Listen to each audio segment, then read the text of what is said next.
Hello, and welcome back to the Calm and Connected podcast. I'm your host, Janine Halloran, and today I'm going to do a second episode all about the emotion of anger. So, last time I talked with you about just some quick tips, some quick ground rules around dealing with anger, and that it's okay to be angry, and it's okay for kids to be angry, and our expectations around kids and feeling angry.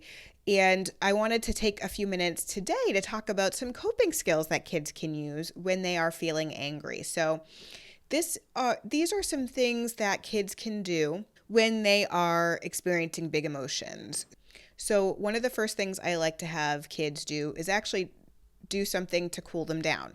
So, having a cold drink of water, or putting a cold compress or a cool compress on their forehead or the back of their neck, having some frozen berries or some frozen grapes, just something to get them a little bit cooler so that they can actually start to have a conversation and start to get a little bit calmer so they can use some other coping skills. So, absolutely, I love the use of just cooler temperatures, just to cool everything down, take it down a notch. Then the second thing I like to do is deep breathing. So lots and lots of different deep breathing strategies out there. I especially love for my little guys to have them lay down and use a stuffed animal on their belly to really move the stuffed animal up and down to really get calm. Or even an awesome way to take a deep breath, which I've done a podcast about before, using your 5 fingers to take a deep breath. I love that one, and especially for little guys, that's a great one.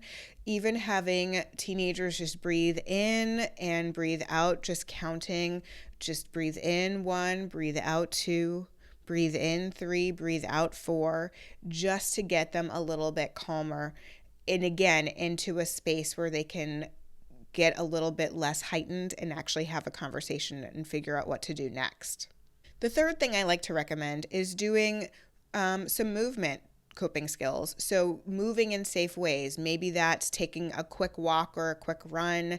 Maybe that is doing wall push-ups. Maybe that's doing jumping jacks. Just something to get that rush of energy in their body out of their body in a safe way. I don't want them punching other people or punching lockers. Again, that goes against the feelings rules that we talked about last week. Don't hurt yourself, don't hurt other people or animals, and don't hurt property. So by doing something like movement, they get a little bit of that extra energy out, but in a safe way and in a healthy way. Another strategy I like to use is having kids scribble. So sometimes I will have kids just, they pick a color and I'll just have them scribble on a piece of paper. And not a piece of paper that's important, a piece of paper that is not your state exam or not your spelling test or not your science homework, but something that you are okay with scribbling on, that's okay for everybody that you are scribbling on. Maybe a piece of paper from the recycling, a blank piece of paper where you're just scribbling out and just getting your emotions out. Even if you don't have the words, you can just use your body and with some small body movements to scribble. Sometimes I even have kids write down the words they wish they could say, all those naughty words that they're not supposed to say to adults when they're mad, but they are thinking in their head. So write it down and then scribble over it, or write whatever is on their mind and scribble over it, and then crumple it up and just do something to get a little bit more of that energy movement out. So I absolutely love using scribbling as a coping skill when kids are feeling angry. One more that I absolutely love is using bubble wrap. So having kids take a little square of bubble wrap and just pop all the things. And there's something really satisfying about finishing an entire thing of bubble wrap. It feels so good to have that all completed. And just 2 bonus things that I want you to think about when it comes to working with angry kids. I mentioned last week, when they are heightened is not the time that you are having a conversation with them.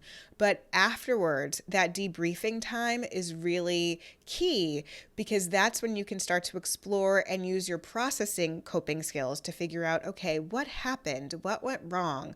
What can I control? What can't I control? And how can I make a plan for the next time that this is happening?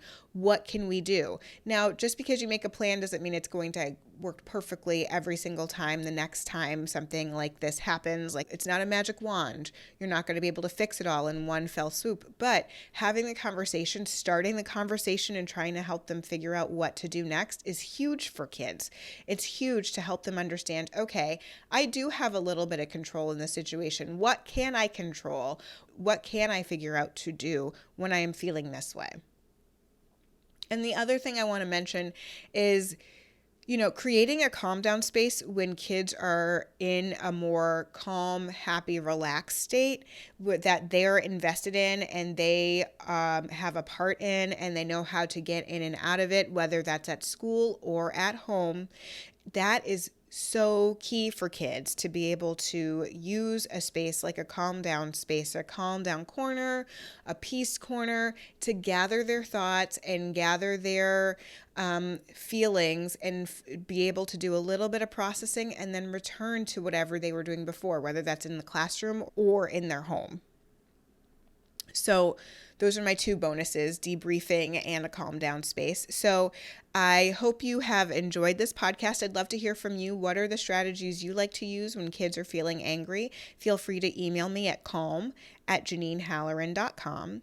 If you are enjoying this podcast, please rate and review us and subscribe so you don't miss an episode. And one last thing, don't forget about yourself. Please take a few moments, have a little fun, and have an awesome day.